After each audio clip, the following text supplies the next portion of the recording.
This video shows how to set up Disk Defragmenter manually in your hard drive in Windows 7. Running the Disk Defragmenter in Windows 7 allows your computer to rearrange all its fragmented data, which, in turn, can improve your computer's overall speed and efficiency.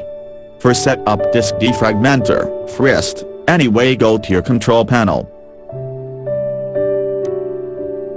View by category. Click System and Security. Click Administrative Tools. Double-click Services. Find out the Disk Defragmenter from the description. And then double-click Disk Defragmenter.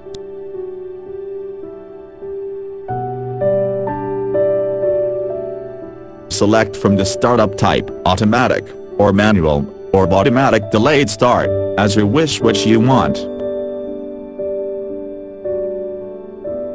Click Start. And then click OK button. One of the best benefits for Disk Defragmenter, your hard drive is you'll likely experience faster speeds, and less loading time. When your files are not scattered, but are stored in one place, they load faster and your whole system speeds up. Your computer can sort and locate files much easier. If this video is helpful for you, please like, comment, share and subscribe my channel to get useful video.